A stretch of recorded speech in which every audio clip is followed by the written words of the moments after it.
let's see. Just make sure y'all are live, please. I'll go to your page. Oh, did he really just like set it up like he? No, it was leaning over about to fall. I don't know. Oh, there we go. Now it says I was tagging it. There we go. Your tag. Hello, Hey, everybody. everybody. Facebook. Hey. We are live. We are live. Oh, and it looks so We're glad we are good. live. I know, right? We are in the So situation. thank you guys. I know it's been a minute that you guys seen us, but thank you for tuning in. For all those that are tuning in now, make sure you share our video and post it to your page. We are here talking about Black History Month, and what we're doing today is we're celebrating. Everybody celebrates, the Martin Luther Kings and what have you. That's all well and good, but we want to take time out to celebrate our own people here in Minnesota. Those African Americans who have had a big part, in making a difference in Minnesota. So right now, we have joining us Miss Kenya McKnight. Yay. Come on. I think we probably got to speak a little louder because the phone is all the way over there. So people, can you guys hear us? Give us a thumbs up. Thumbs up, thumbs up. Tito Wilson just came in the building. All right, Tito. Are you coming over? You go wait. And we are at his place of business, Situation Room. What are y'all talking about? What? Come over here. Did you tag? Are you? Yeah, she tagged you, I think. Oh, okay. No, I don't think she did on that one. Okay. How are you? So what better thing to do? So what we saying is we doing Black History Month. Today will probably be, what, is today the 28th? 28th. Yeah, So today is the last day to celebrate. But you know what? We want to just pay homage to some of our influential people in our community.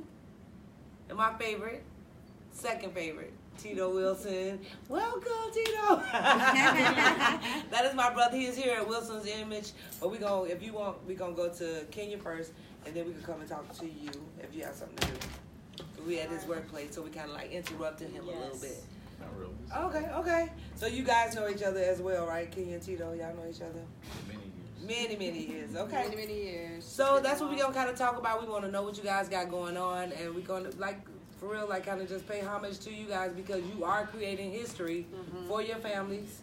That's a big thing. We have our ones, and we also want to know who was the most influential African American that was in your life. That's going to come down. So one thing that I think is significant about both Kenya and Tito is not only do they own their own businesses, but they also are active somehow in the community. So they're not just, receiving, but they're also giving back. Yeah. So we're going to start with Kenya. So Kenya, can you just let us know, just kind of give us a brief resume. Your resume is so long. Oh my goodness. So that was was a summary. Yeah, it was a summary, but it was like, wow. Yeah, but it's a wow moment. So kind of give us a brief summary of like what you do, when you began, and then what you do.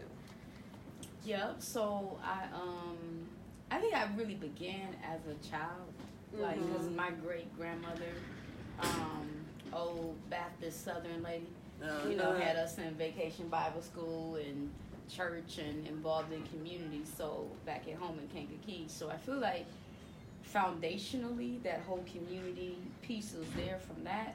But when I got involved personally, was like a young adult. I was like 23 years old, and I started working at an alternative high school called Hands On Cedar Hill Academy. And my role was to run a group, a girls group, with a whole bunch of young black ladies with attitudes. Who was like me when I was their age. Really young people who got kicked out of the public school system. And so that's, so it was tough working with them. And, but I learned a lot, because I had to teach, I had to give them what I had. And when I started working with them, I was really working with them from who I had become, not what the process was to get there. And they weren't interested, so it, they told me they was going to slap my sideburns off, all kinds of stuff. So you said it's our something. Oh, man, well, I didn't have long sideburns. You're going to slap your sideburns. I'm like, hold on now, I'm from the neighborhood, though. Wait, Kenya, you said you was 23 when it started? Yeah. 23, so that made it kind of hard for them to be like, how you going to tell me what to do? And they was like 15, Yeah. 14, but I also didn't know a lot about how to, you know what I'm saying, teach, and so it was new. But I appreciate the experience because they helped me learn how to be authentic and really how to give them like the realness, like you know what I mean, because they didn't want to know who I had become. They wanted to know how you get there. Right. You know, because I was in the world just like them. You know what I'm saying? But I had things that helped me along the way. So my job became after the slap moment or threat to homegirl came out and was like, well, hold on. You like us. I am wrong. Yeah, this how this gonna work, homegirl. Right. You know what I'm saying? We gonna, you know. So and then from there they were able to we had a good, talking about conflict resolution. You know, we don't, we set values, principles. We don't talk about people who ain't here. So every morning, we would have to have these discussions where everybody, what your drama is talk about it in a circle. Right. Get it out so we can get through with our day. But, develop resumes, took them on trips, and just expose them to all the things that I got exposed to that helped me build a different pathway as a young person out here in the streets. So, and the school ended up closing. So, but that was my entry point. And from there, I got into public policy, just trying to figure things out. I became a teacher. I was going to school for education when I worked at Harvest, but I also worked in the public school system. I worked as a mental health teacher. So I did that for about 7 years, and then I got into the business economic development world through a little fellowship. And so I worked with a lot of small businesses over 5-6 years, teaching business education, like how to do business plans, prep for business financing, business legal support, taxes. I worked for Neon. You familiar with Neon? Yeah. So I was Neon's second employee. So really the work that we did was we built the foundation of what Neon is today. That's our work. And it materialized to what it is, but everything they're doing. I worked at Neon from 2007 as an intern first until 2012.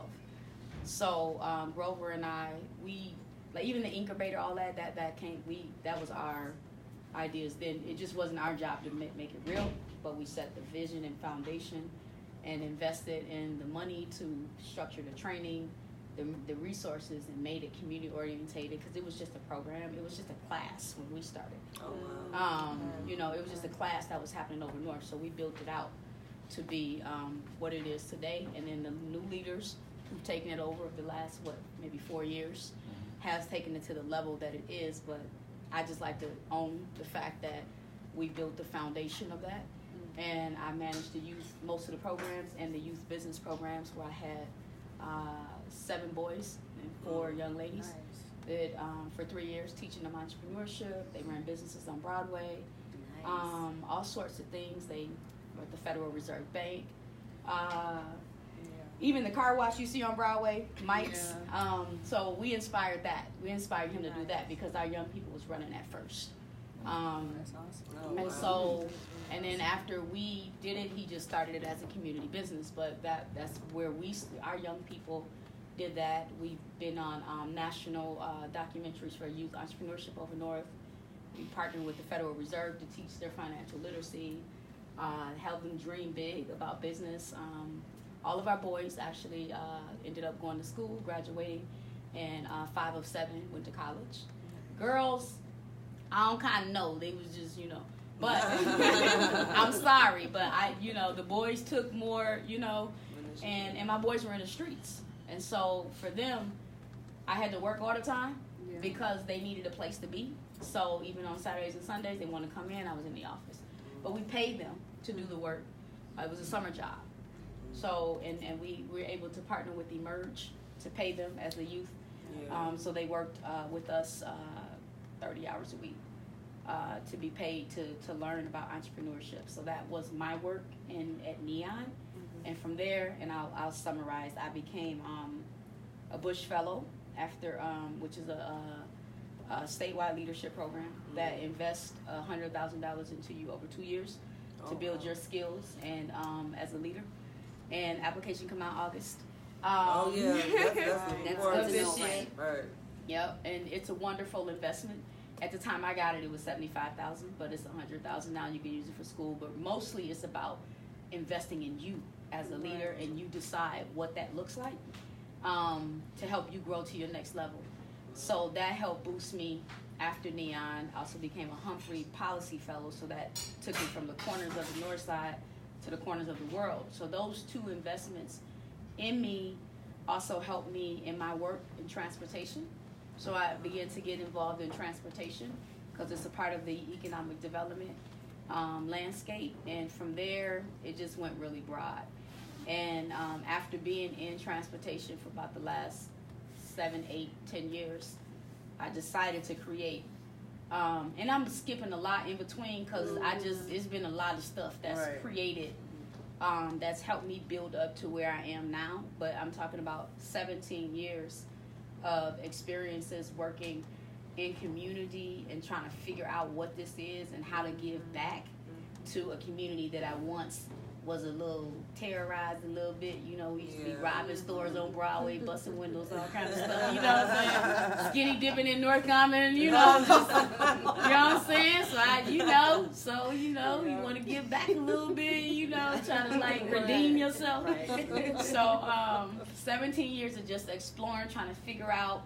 I didn't really have any skills, didn't really know how to talk or in a way that people understood really, because I just show up, be like, hey, so and they be like, hey, you just but it was just where I was, right? Yeah. What was going on. So after my experience with transportation, I realized that there's a long-term game being played here that our community is not really aware of or a part of. And that, you know, we always say, oh, they already got a plan. You know, like when folks come to talk to us about projects and stuff, most of us already think that there's a plan already. You know what I'm saying? And it really is, though, right? So you learn that in transportation. And so I decided that the most effective way that I can show up and help out was by helping us begin to think, plan, and act long-term. Because we're caught up in this crisis of the everyday right now, we got to have it, right? Yeah. But we ain't thinking enough about the bigger game. Right? And so you got to give me a time limit so I can move to the next thing. But I would say that experience helped me a lot in broadening my perspective. But in my Bush Fellowship, I was able to go to Oakland to do an internship at a place called Policy Link. You heard of Policy Link? No. But you know Danny Glover. Yeah. The actor. So his wife, Angela Blackwell Glover, started an organization called Policy Link. And they like this really big think tank. They do a lot of research, blah, blah, blah. So I got to work with her and her organization in Oakland for 6 months around what they call the social equity. So basically, Obama, it was during his administration, Policy Link was contracted with them to work across 144 different regional governments. Like you heard of Met Council? Yeah. Right? So there are Minnesota's regional governments. So every state has a regional government system like that that's responsible for creating an economic development plan that's like the blueprint for what happens across the region. And all cities and counties have to follow the blueprint. They can implement it the way they want to, but the blueprint is set from the regional government. So the regional government also gets federal dollars, right, to help implement their plans, ideas. And so my job at Policy Link was to understand what all 144 different governments was planning. And what Obama required is that all of these governments think about how Black and other people of color also come along in their plans. Because normally they just plan and it's from a white, you know what I'm saying? They don't have to think about nobody else, right? And so that's what he required. And Policy Link was one of the organizations that was helping them understand the data and what was going on with Black and other folks. So my job was to understand it. So after that, I got to thinking about, and more so Brittany, and there's a whole nother story you can see on my Facebook about how I got involved with Black women. But I was interested in Black women before Oakland, but in Oakland I had time to research and learn about the economic status of Black women. And I learned a great deal. In summary, I'll say I learned that we are the financial influencers in the Black community. We control a lot of money, but that don't mean we doing much with it in a way that's benefiting us, right? But we also struggling on a lot of levels. And so from that, I created the Black Women's Wealth Alliance when I came back. That's all about cultivating the economic power of Black women through home ownership, through wealth literacy, not financial, but wealth, to think about the long-term gain and business. And then what we do is provide education in all three areas, and then we invest grants into their capacity to help implement goals in either of those three areas. So that's my work. Is that for men too, or just women? We do rock with black men a little bit because they be like, "Hey, Joe, I'm black," and I'm like, "Well, I know, but but our focus is to really work with what we call historical black women, historical to distinguish, because the term African American is very broadly used across the diaspora, but we are historical, meaning that we have our own culture, history, legacy, and experience that is different from black immigrants, and being African in America is not really the same as being a black person who's been here for hundreds of years. And so we want to make sure that we respect our legacy, our ancestors, and culture and history. So we use the term historical to distinguish. So we specifically focus, we use Ebonics and black culture as the foundation of how we teach. We don't compromise on that. I don't offer Spanish or anything. Swahili is Ebonics, or straight English. And so and people are welcome to work with us and to rock with us from the diaspora, but they will learn from our context and culture. So who we target unapologetically, and we don't compromise on it, is historical black women. That's our priority. That's our target. We have to have our own space. So that's awesome.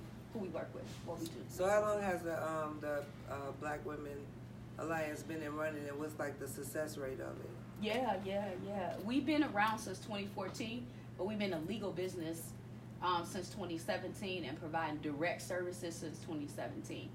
The success, I'm still trying to understand it, really, because it's not something I can measure right now. I can tell you that since 2014, we've probably served more than 1,500 women I know.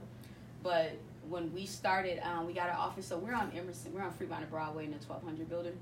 We have a healing space in there, and then we have our general office. So we do massage therapy. We have a group of black women healers who do massages, different stuff out of there, which actually opens up next month. But I would just say this. In August 2017, we opened our doors. We did a meet and greet. And we was like, hey, we'll introduce ourselves, reintroduce ourselves. 60 women RSVP'd, 160 showed up. So between August and December, literally 500 black women physically engaged us at 12 of our venues. 2018, we decided to do something more structured instead of like open. So we did, we've certified, had close to 90 black women certified in home buyers education. So they have their certificates. Several have closed on their homes. We've invested more than $80,000 in micro grants into black female entrepreneurs, black female who's trying to go to college, which most of the college grants we've given have been for younger black women.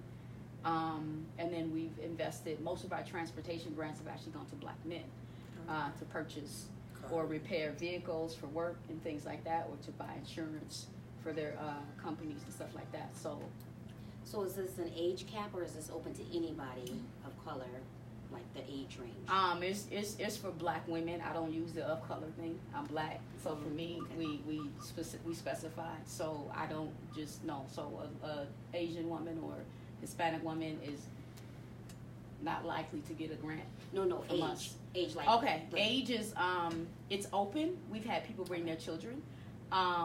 We prefer to have 18 and older. We are multi-generational. I would say the youngest person that's a part of our network is 16, and the oldest person is 72. Nice. So we have a nice cross-section. We just finished up our first Wealth Academy.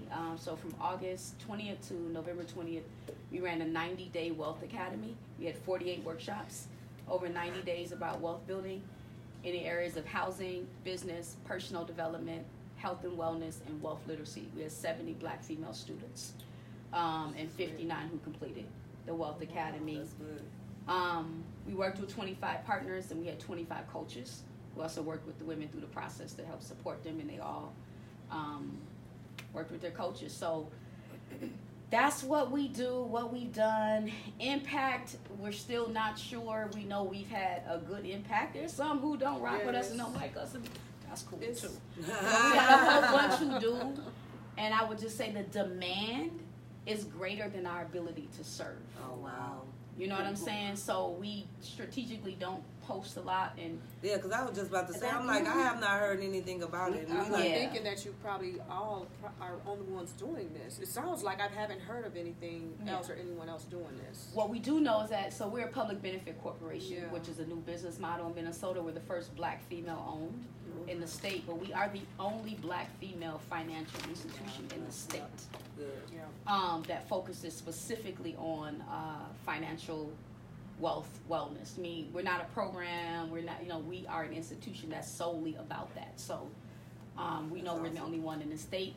From our research, our model does not exist across the country. But we would like it to. It has historically, though. Yeah. Black women have cultivated this space forever, so we're not new in our idea. This has been what black women have Just done. manifesting, right? Yeah, from the Ella Bakers to the, Yeah. Ida B. Wells. We're just reinvigorating what we've always done as That's black awesome. women. So would you Tell take them it? Oh. Look at me.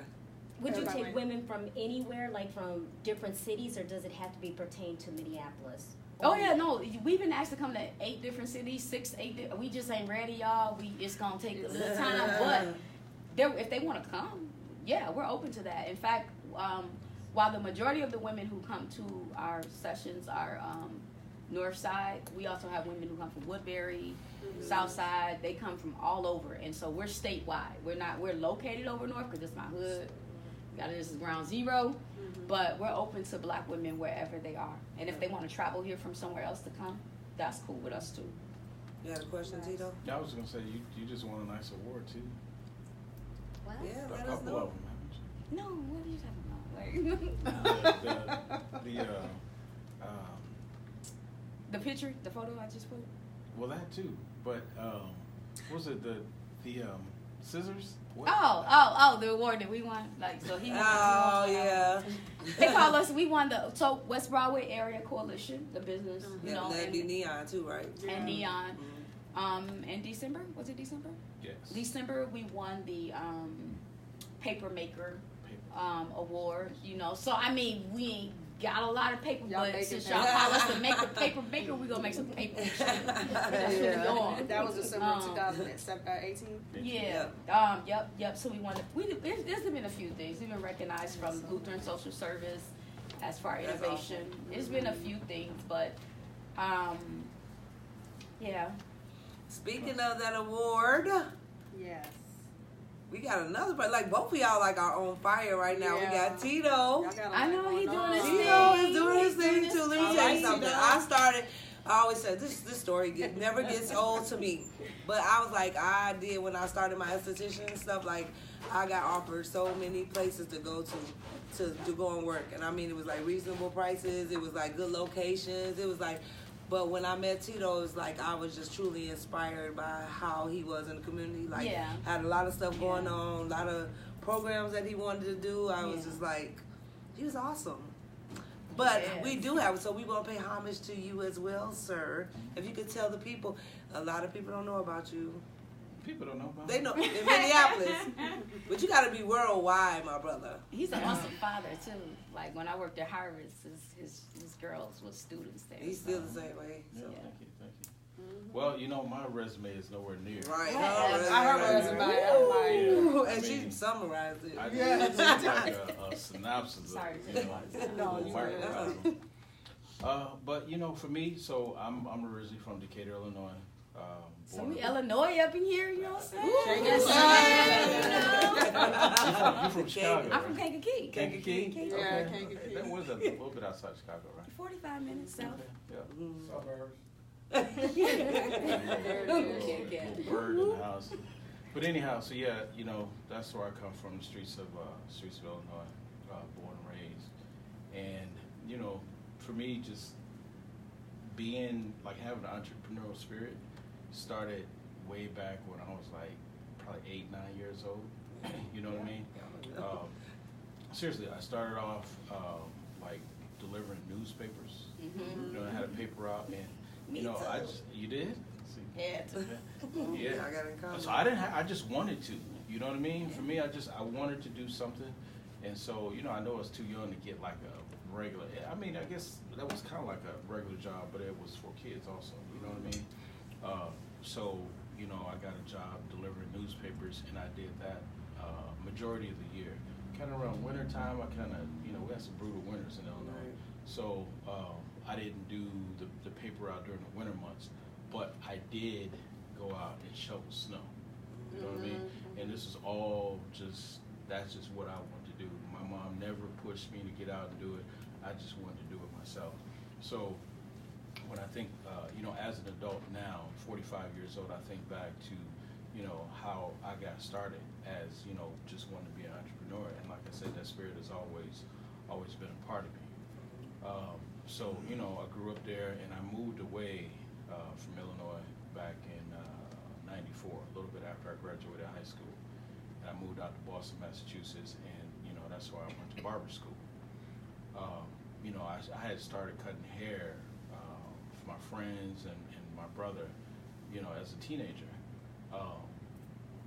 But what I later discovered, so I went to barber school there, you know, got my license, started cutting hair, relocated here to Minnesota in 2000. And, you know, I wanted to cut hair, I wanted to open my own shop.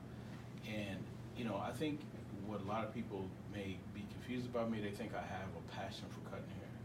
I love cutting hair, I really do, but that's not my passion. You know, my passion, to be quite honest, is community. You know what I mean? And the barbershop is the perfect place to connect with community. Absolutely. So, you know, my first like 7 years living here in Minnesota, I worked barbershop. I worked at a barbershop in Brooklyn Park. But, you know, it's African guys, you know, they did a lot of fun stuff, you know what I mean? But it wasn't really about community. You know what I mean? Yeah. Just cut hair, you know, laugh, talk, whatever. But I wanted to do more.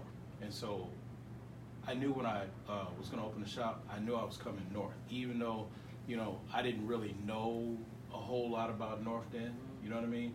My children went to school, Harvest, where Kenya worked. But I didn't know a lot about North.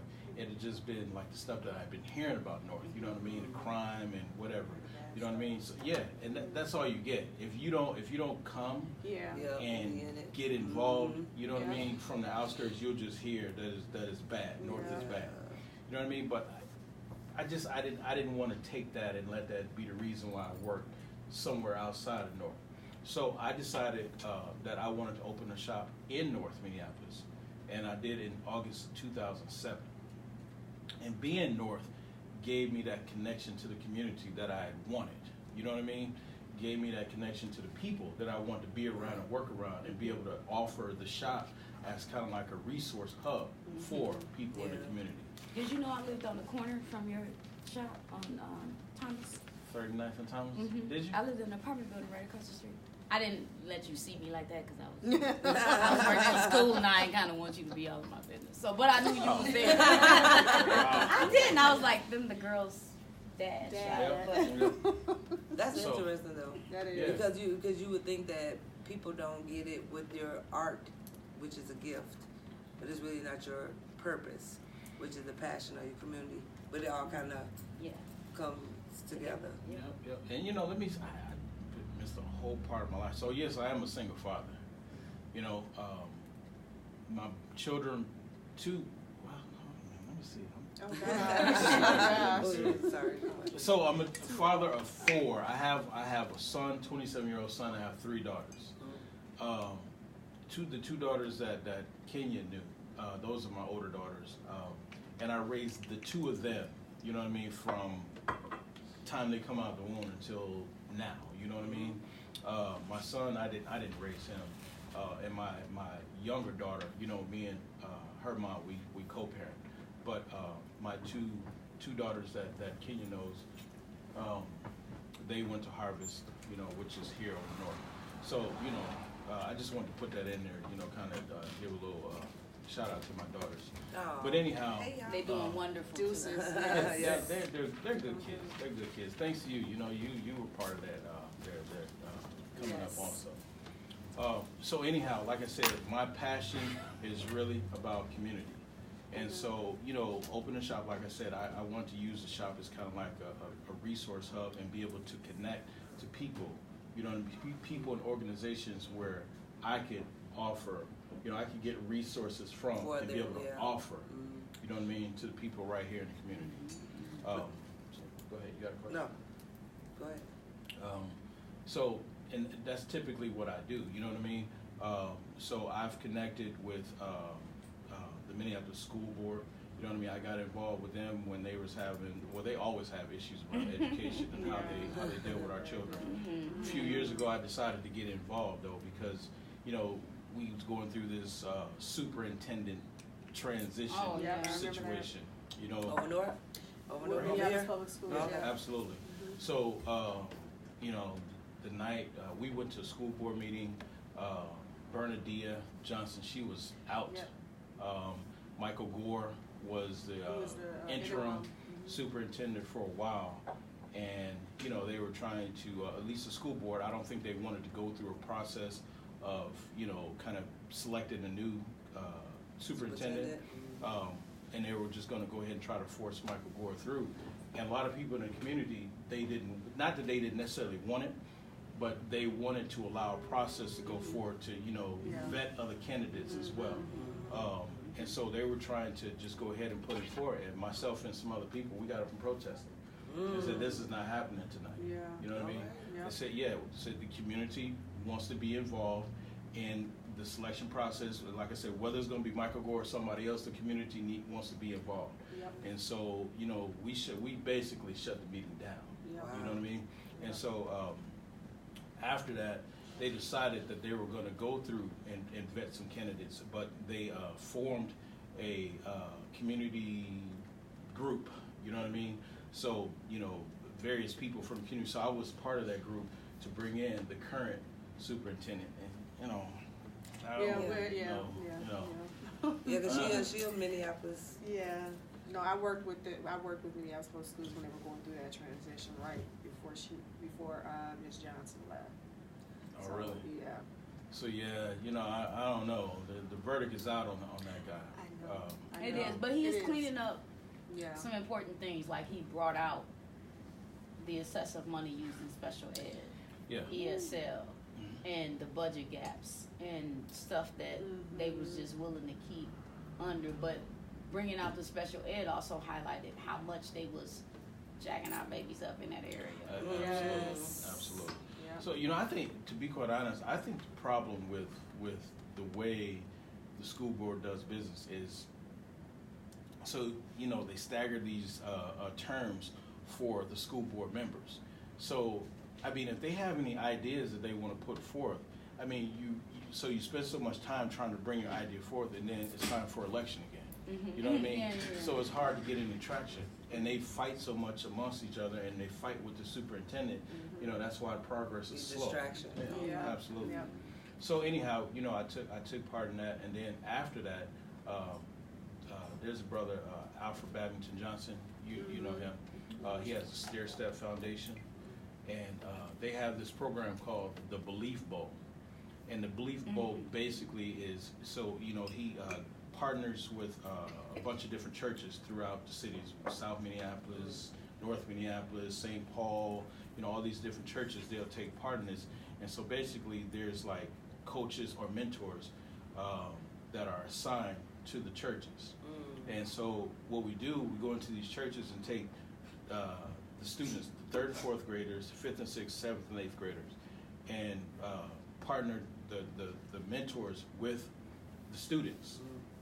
And we tutor them in math and language arts.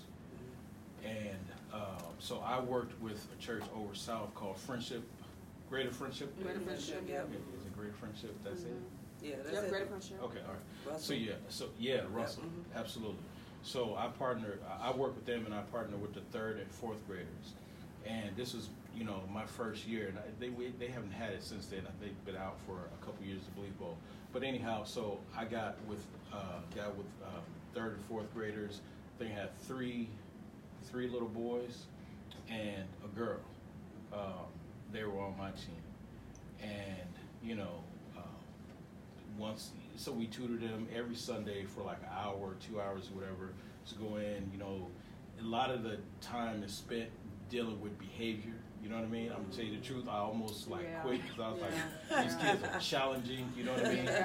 But welcome to the teacher's world. I know. They were very challenging, but I'm gonna tell you the thing that kept me there is so it was really just one boy. I'm not gonna call his name just in case his mom is listening. But this one boy like got me to the point I was like, you know what? Forget this. You know what I mean? But then I had to stop and think. I was like, you know what? I was once a little knucklehead boy, you know what I mean? Trying to be difficult and tough and then want to listen and you follow directions or whatever. And so I had to reevaluate the way that I thought about this. You know what I mean? I said, you know, we're here for a reason. You know what I mean? It's not just to provide, tutoring in math, language, art. You know, we got to develop a friendship. You know what I mean? Develop a relationship with these children, with our children. Precisely. Yep. And so that's what I did. And once I started looking at him, like not just somebody's kid, I started looking at him like almost like he was my son. So my attitude changed. And I'm gonna tell you, after a few weeks, he got in line. I got in line. The rest of the kids. And so when the competition came up, we blew every church away. Oh, wow. I'm talking about they had never, Greater Friendship had never won. Oh, wow. Never won. Oh, that's good. But we got, like I said, and I was bragging. I pissed off. I'm talking about before I pissed off the some of the other mentors. I was like, y'all, seriously, they were mad. I'm like, for real, they were like seriously mad. But I told them, I said, we beating y'all. Yeah. I was bragging, and we didn't just beat, we blew them away. Right. You know what I mean? Blew them completely away. Congratulations. Yeah, right. Yeah. It's so much, it's just weird that we sitting here, it's like it's so much stuff going on that we don't know about. Yeah. Like, especially like, cause some of us are beginning our businesses, like, Mika, Ebony's gonna be jump kicking her nonprofit, right? Yeah. So like, we didn't know anything about the women's, the Bush Fellowship funding or whatever, and then we didn't know about. That would be awesome to go to the church. Right, me either. Like, we just see the surface and stuff. Like, that would be so awesome to join that church bowl. Belief bowl. Belief bowl. Belief bowl. That's why when I be up, right, we need to get, see, you could get the 4 opinions on there. We would love to have some That's opinions at just the the thing church. about community and the complexity is that on one end we do have a lot of challenges, but on the other end we busy over here. There is so much going on. I don't even know everything, and I grew up here, but I don't know everything that's happening because our people are deeply engaged in helping one another in different ways. While the other sector, I don't know what they doing, but they engaged in the trauma part of just eating each other's flesh. You know what I mean? But when people be like, oh, the black people, they don't care. We ain't doing enough about black. Our people work so hard. Yeah. We're doing a lot. Absolutely. Yeah, I think I was kind of like guilty of that because cause I'm originally from St. Paul, but I haven't like been in the community. I know where I St. Paul came busy from. too. Right, and I knew where I came from, so when I got over here, it was like, I know it's a lot of work that needed to be done. It's like I wanted to be done like right now. But then I didn't like get, and Tito had to get me together pretty much. He was like, get involved. He was like, don't just talk about it. Like, what are you doing? Or, what things are you starting? And I was like, yeah, like I do. And the 4 opinions, we definitely this year is going to be doing more things that's interacting with the community and stuff. But it was like, what are you doing? And things that we don't know about, to get started because we want to help. And that's the thing about it. It's not saving the whole community. It's saving the ones that we can. One person at a time. I'm assuming, so. Absolutely. Yeah. It's just about getting involved. Yeah, really I know. If And you they got on my gotta- butt so bad. They was like, get involved. Quit talking about it. What you need to figure out something that you need to do. Oh, yes, I do. When I was crying and everything, I'm like, we need to figure this out. They And I care was trying about to our talk to me. She was kids. like, no, I said I give up. You did say that. Yeah. And when you get involved, it's I also want a to get matter of involved. understanding what already is happening and not look at it from a place of what ain't Where's right. that? Because Yeah. Oh. everything you think that don't exist do. Everybody just ain't publicizing everything they do. And so I think it's very territorial over here. I know that. You start trying to do too much in certain spaces, you're going to find out who doing what. Right. And I think because of how resources are here, but I think it's about understanding what's happening, but also the history and respecting that, Mhm. and figuring out how to add value To that. and That's also wonderful. fill gaps. Yeah. Fill gaps of the areas. And so, because we often get a lot of people, just because we all black, but then maybe you didn't grow up here, maybe you don't have roots here, and you come in and try to, and then people feel a certain kind of way about that. Yeah. You know what I'm saying? So it's like, you got to build those relationships beyond just being that's black. Mhm. And understand what people are doing and how you can connect to it. Well, I think we all are going to get involved with the Black Women Wealth Allowance. I know we Yeah. probably going to Oh, figure out. somehow we you- have that to. is- We have to do something. Yeah. So sure, for you sure. need to, if you can let anybody know how to get in contact with you. Yeah. Don't call me too much. No, I'm just We gonna be calling you. I know, like, we need to get involved with this program. We on a break right now. We take the first quarter off, so we reboot in April. But you can definitely April. visit our April. So from January to March, this is our reboot. Yep. We do our evaluations, reporting. We have a lot of administrative That's a lot. stuff. Yeah, because we go hard during the So we are doing a 2019 Wealth Academy. So look out for that. We have a wealth education series that's starting in April. We have our home buyers classes that start back up in April as well. And so we have some stuff, and then our grant opportunities open up in late March. So so you can the best way is, check out our website. We'll be updating our calendar and stuff in the next few weeks. And what is your website?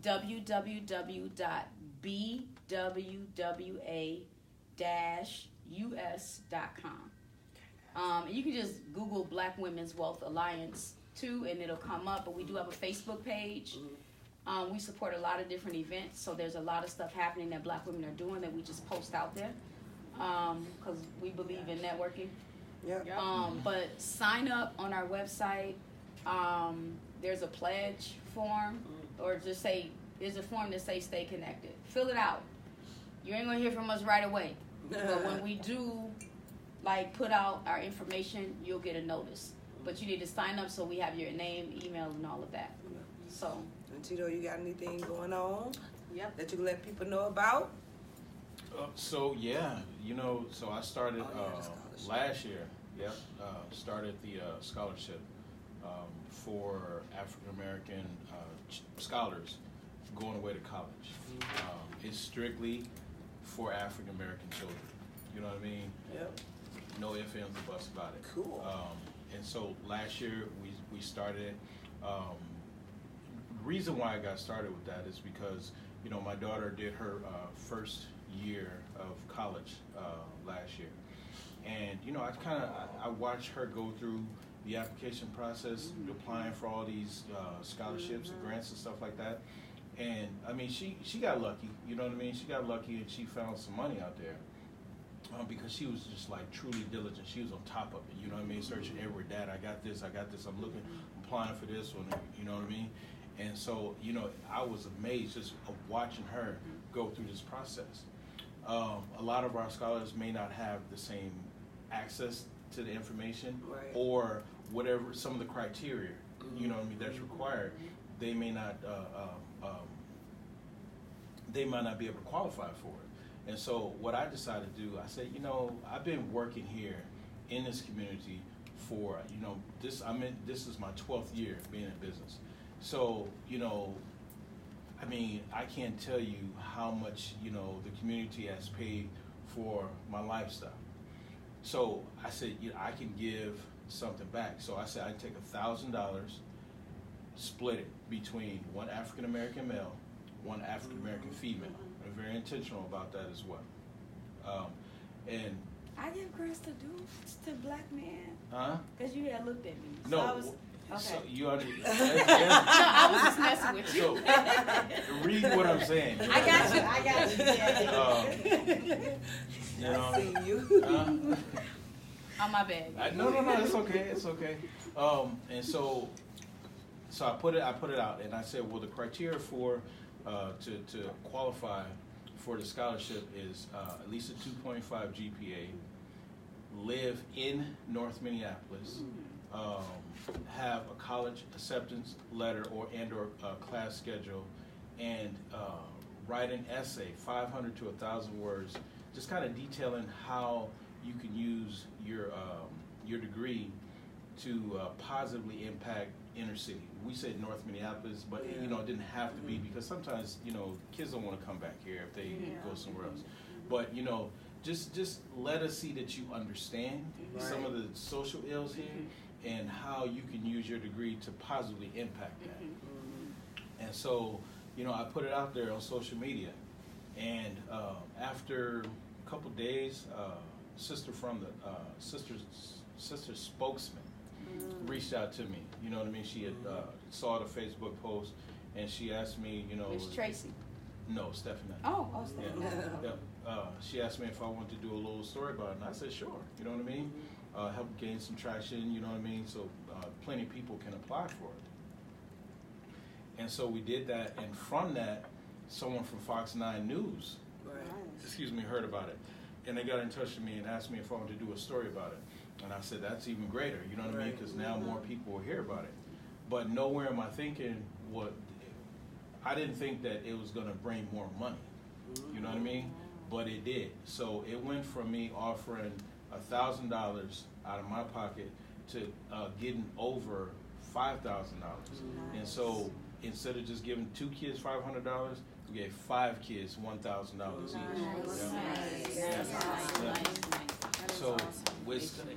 But we started it, you know. So I thought about this scholarship program kind of late, you know what I mean? Just a little bit before kids were going back to school last year. And so, you know, we learned from that. Even though it was successful, it was great. We decided this year that we're going to put the information out much earlier. Yeah. So actually, I'll be putting it out. Well, I'm talking about it now. Yeah. But officially, I'll be putting it out next month. You know what I mean? Next month, we'll start talking about it. Hopefully, we can get some news coverage or wherever. You know what I mean? And it'd be great if people, you know, were willing to donate as well. Ultimately, we want to be able to send a couple kids to school like completely paid for. Yes. I don't know how long That it's would going be to nice. take. Keep doing it. That It'll would be get there. nice. Yeah. But So that's what's coming up. so y'all stay tuned. You can tell people how to get in touch with you as well. Tito? Ladies No, and she already did hers. Oh, Tito. Tito. come to. Do I start looking again? Yeah, look at the camera. Come in the shop, 2124 and a half West Broadway, Minneapolis, North Side. Or you can call me, 763-245-8922. Reach out anytime. Come get a haircut. Come and be involved in the events. I will always post events all over Facebook, the things that we do here. Scholarships coming up. You know anybody that needs some scholarship, or if you want to donate some money, right here. How old you gotta be? Because I'm a student too. I might need a scholarship. First year. It's the first year. It's for the First young. year. You know what I mean? For the She young. said yes. Oh, wait a minute. That is, you said last year, you probably got to youngsters. change that because you said going into college for the first time. Yeah. It wasn't the age. So it could be an Not 80-year-old now. woman. I mean, come on. No, This but implies- no, you gotta make sure you It's- say that. it's That's sorta- like We be 80 looking for Okay, scholarships. so the deal is this. It's for scholars leaving high school. school, That's right. going into their first year of college. Okay. And I What think if they're 50 and they get their GEDs just now? we're going to keep it under 20. Under Okay. 20. Under 20 years old. Okay. But 25. so 16 and 24 are still considered youth. Under Yeah. 20. Okay. Under 20. We're going to keep it under 20. Y'all, I am Yeah. so proud to be sitting here with you guys. We learned a lot of This was information. awesome. We did. This was awesome. Ebony actually told us about you, Kenya. I didn't know who you were, or whatever. We got the biography, and we was like, no, I didn't know.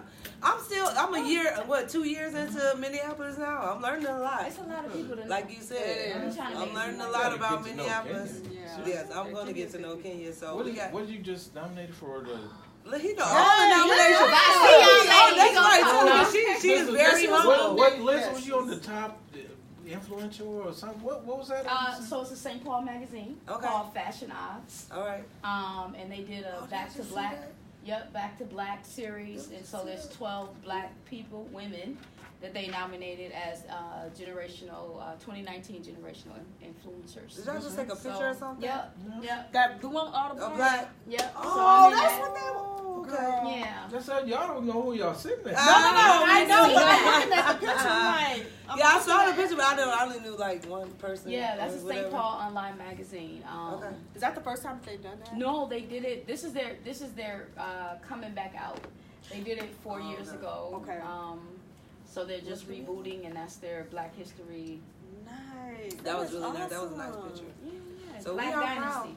Okay. Oh. Yeah, it did look like that a little Yeah, bit. it did. It really did. I'm So like, for me personally, I just want to say thank you. I think it's very historical. yes. When we was talking about it, I know we can get in like the Muhammad Ali's, the Martin Luther King, not, you know, minimizing everything that they done for us.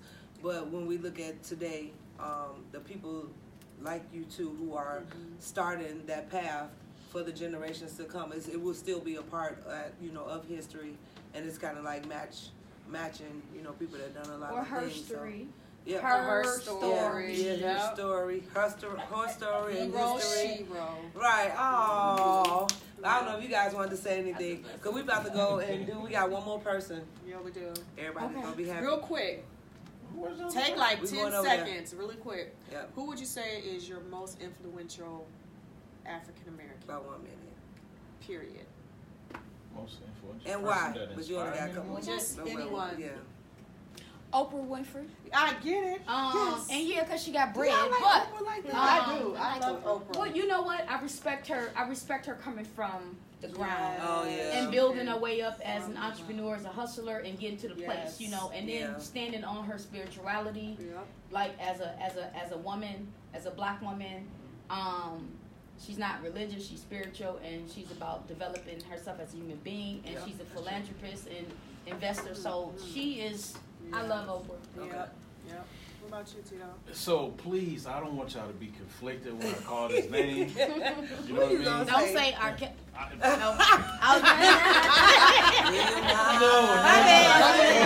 If I give. What? Right.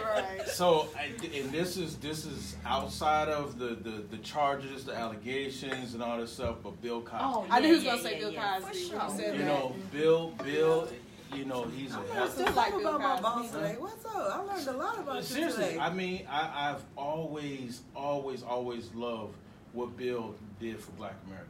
Always. I'm talking about Just a from representation and absolutely. all that. Yeah. You know what I mean? Putting That's probably putting that true. black family. You know what I mean? Bill Cosby should have. Well, not he should have. His legacy and his influence and what he did. That just us able to see a positive black family Yeah. on TV growing up. You know, it's too bad it didn't carry into what we see now on TV. You know what I mean? We went from seeing a positive black family, you know, mother and father, children Yes. all together, That's true. you know, successful careers, you Oh, know, Tito, raising like- raising the children, you know, to send them off to Together. college and all that stuff together to Yeah. some of the stuff that we see now. Yeah. Yeah. You know what I mean? But definitely Bill Cosby. I get that. And he He's was a the one- philanthropist. Yep, he Gave is. millions and millions of dollars Yes, back he to has. black And institutions. got us eating a lot of pudding. Right. Absolutely. And he made me want to go to college, Hillman. Well, Absolutely. yeah. You know, so outside of the troubles, you know, which I guess anybody can fall prey to, you know what I mean? But you know, He was definitely. All All right. right, guys. Well, thank you for coming to Thank the you so forum. much. Yes, Thank I you, had this Tito. was really Enjoyed nice. you For Yeah, guys. being here, Tito. Yeah, letting us just Yes, thank you so much. anytime. So you guys already Thank know. you, ladies, for doing this. Yeah, Yeah. you're welcome. For having Yes. us, you know. Yeah, definitely. All right. So if y'all want to go to the 4 Opinions, it's www.4opinions.com, or y'all could just hit us up on Facebook. And we will see you next Thursday. Wait, what next Thursday we'll be here? Yeah. No, We're not going to be here next Thursday? we're not gonna be here. Now. We're gonna be doing something different Yeah, next we're going somewhere. Thursday. We're going to surprise y'all. Yeah. We're gonna surprise them. We're not We're gonna say gonna be nothing. doing And a it won't be live next podcast. Thursday, but we'll let you guys know. We'll keep you Yeah. posted. Yeah. So stay tuned, guys. Thank All you. right. All right, have a good night, All right, everybody. you're See you welcome. next week. Bye. Ken. Thank Leave you so you much. guys in this Kenya. Stop it. Yes. How do we So sound? much. Yes. I loved it. I Oh, loved it. so That's why we said we're I not going love to be here. this. Yeah, so when we say we're you going leave a resume. resume. We did a nice